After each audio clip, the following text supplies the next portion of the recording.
On the sea, tradition is an anchor. For centuries, the great fleets of war, the wooden castles that decided the fate of empires, fought with a rigid and predictable choreography. They would align in two perfect parallel lines, often miles long, and engage in a long-range artillery duel, like gentlemen exchanging shots of honor. Discipline consisted of maintaining the line, of enduring punishment, and returning it in kind. To break the line was a sign of cowardice or defeat. It was a system of naval warfare based on geometry, patience, and attrition. But on October 21st, 1805, off the coast of Cape Trafalgar, one man decided that all those rules were a death sentence. Vice Admiral Horatio Nelson, a living legend with one good arm and one functioning eye, gazed from the deck of his flagship, HMS Victory, at the immense Franco-Spanish line of battle. They were 33 ships of the line, a formidable wall of wood and cannon that outnumbered his own fleet of 27. Logic and tradition dictated that he should form his own parallel line and begin the slow, bloody duel. But Nelson did not seek an honorable victory. He sought total annihilation. And to achieve it, he was about to commit what any other admiral of the era would consider tactical suicide, an unthinkable madness that would make his men cross themselves. Instead of aligning, Nelson ordered his ships to form two columns and sail directly into the center of the enemy formation, pointing their bows straight into the mouths of hundreds of cannons.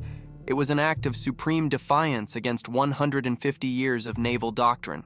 It was an invitation for the enemy to concentrate all their fire on the heads of his columns during the slow, agonizing approach. But it was not madness. It was genius in its purest and most violent form. Nelson was going to burn the rulebook to rewrite it with the blood of his enemies, and in the process, he would change the course of history forever, deciding the fate of Napoleon's empire in a single, glorious afternoon. The soul of the British fleet was its commander, Vice Admiral Horatio Nelson. He was more than an admiral. He was a national idol, a messianic figure to his men. His body was mutilated by past battles, but his spirit was a flame of unquenchable aggression and charisma. Nelson was revered by his crews, who followed him with a fanatical loyalty, a band of brothers, forged in years of hard service at sea. His philosophy of war was simple and brutal. It was not enough to defeat the enemy. One had to annihilate them. For him, Trafalgar was not just another battle. It was the chance to destroy Napoleon's naval capability once and for all, ensuring that the threat of an invasion of Britain was eliminated forever. It was a personal mission, an obsession.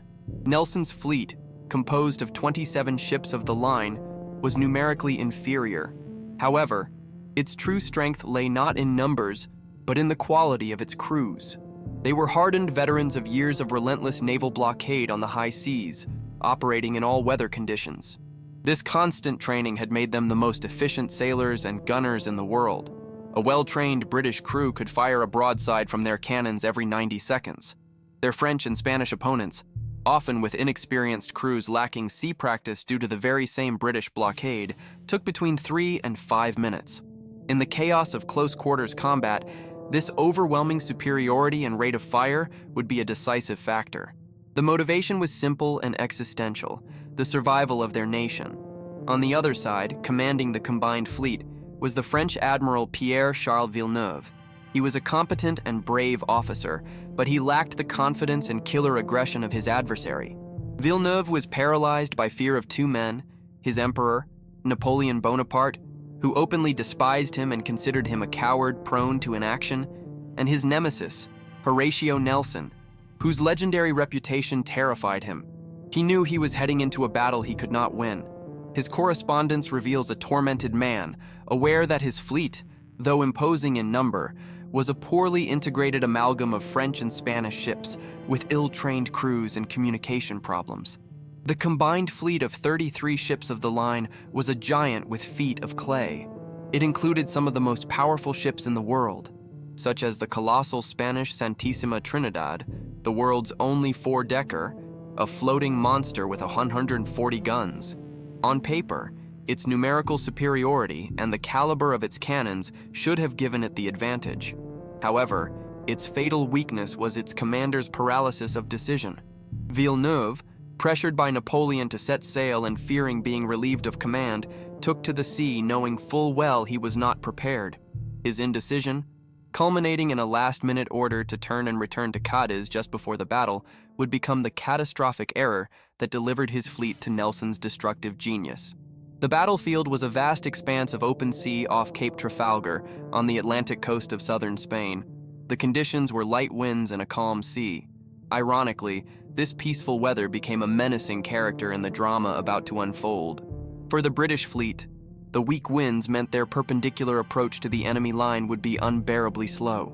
For nearly an hour, the lead ships of Nelson's two columns, including his own HMS Victory, would have to sail at a snail's pace toward the enemy, enduring the concentrated fire of the entire Franco-Spanish line without being able to return a single shot.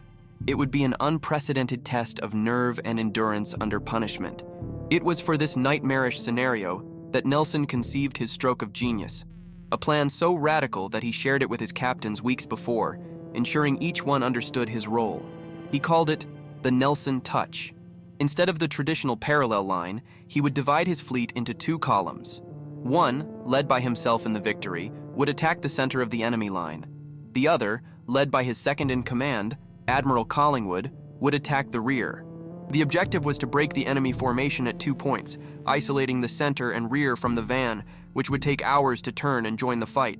The battle would devolve into a chaotic melee. Nelson's audacious strategy is about to unleash hell. To see how this suicidal tactic becomes the greatest naval triumph in history, subscribe and activate notifications. You won't want to miss the moment the line is broken. At 11:45 in the morning, as the two British columns advanced slowly toward their destiny, Nelson ordered a flag signal to be hoisted.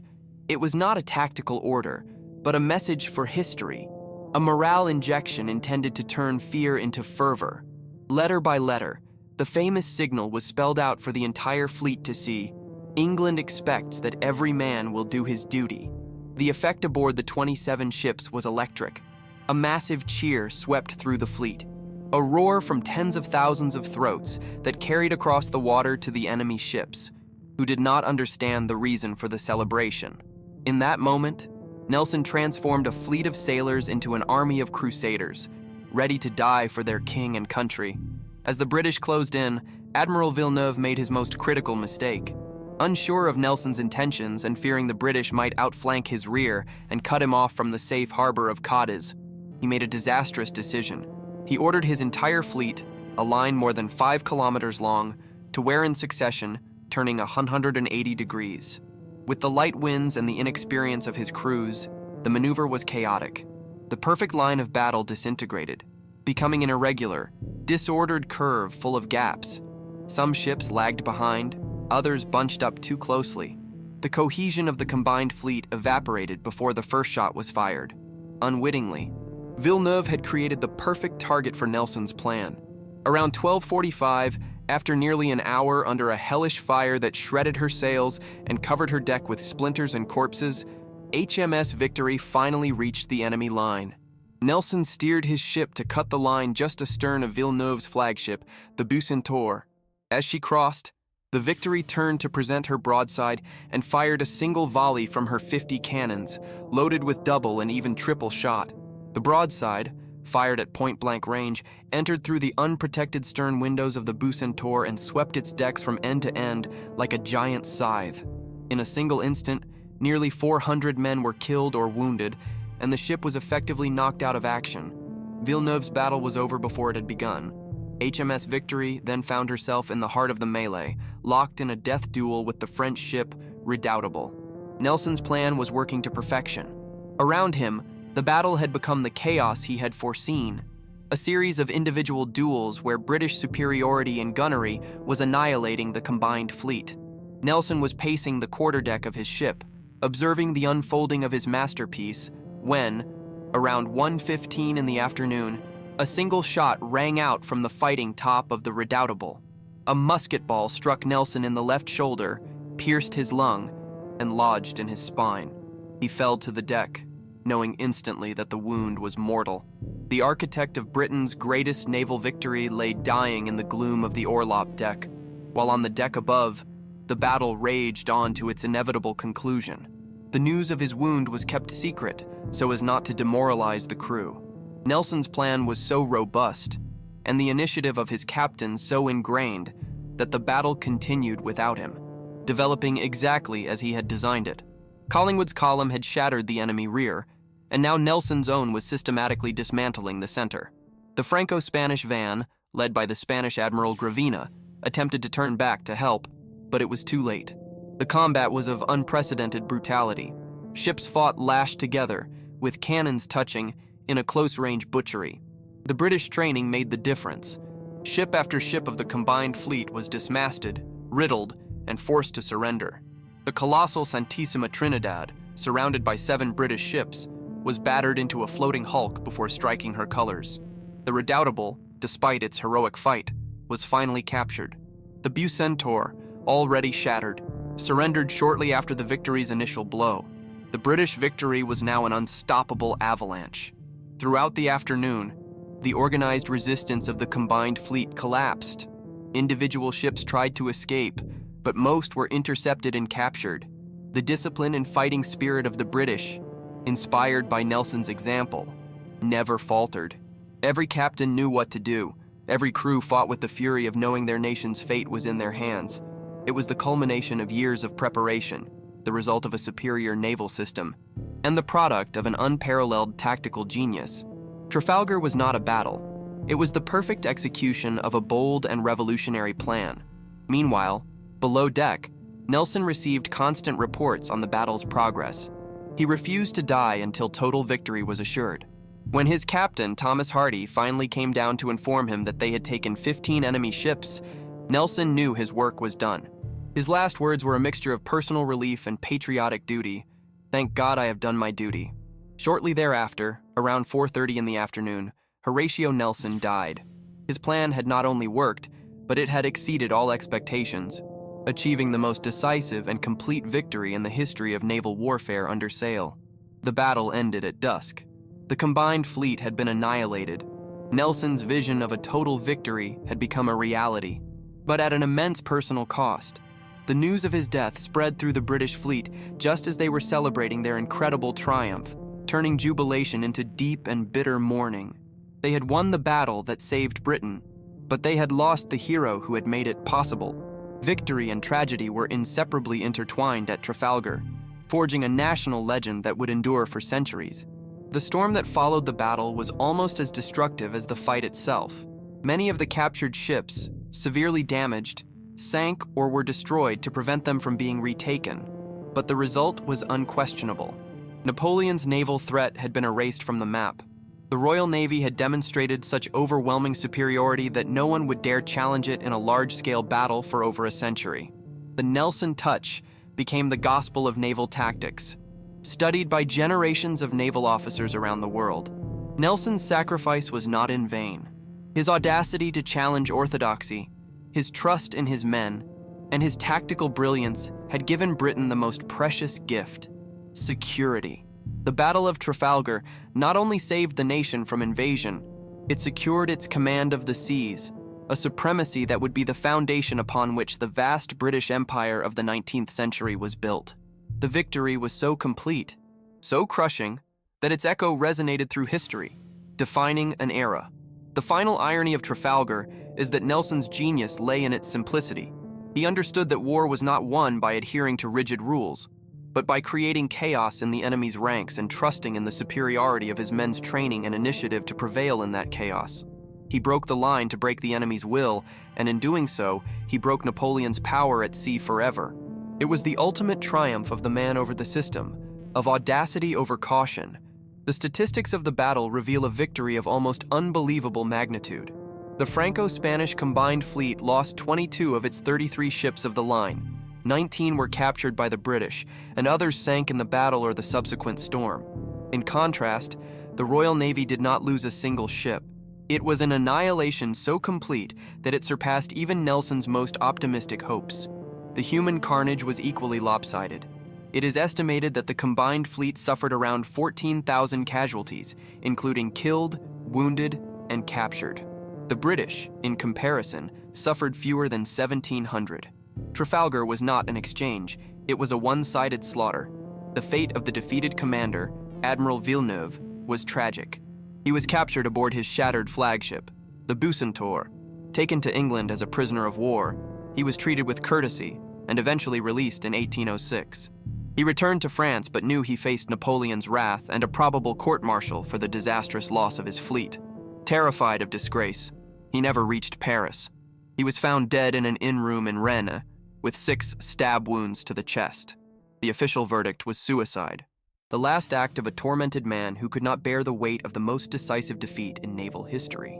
The body of Horatio Nelson, preserved in a cask of brandy for the long journey home, was received in Britain not as that of a victorious general, but as that of a fallen god. The nation was plunged into unprecedented mourning. He was given a state funeral, an honor normally reserved for monarchs, and was buried with full honors in St. Paul's Cathedral. His death at the very moment of his greatest triumph immortalized him, elevating him from a national hero to a legendary martyr. The victory of Trafalgar and the sacrifice of Nelson merged in the national consciousness, becoming a single, powerful legend of glory and loss. The most important and lasting consequence of the Battle of Trafalgar was the permanent removal of the threat of a Napoleonic invasion of Great Britain. For years, Napoleon had massed his Grande Armée on the coasts of France, ready to cross the English Channel the moment his fleet could gain control of the waters, even for just a few hours. Trafalgar destroyed that possibility forever. Napoleon, the master of the continent, had to abandon his dream of conquering England and turn his attention eastward, toward Austria and Russia.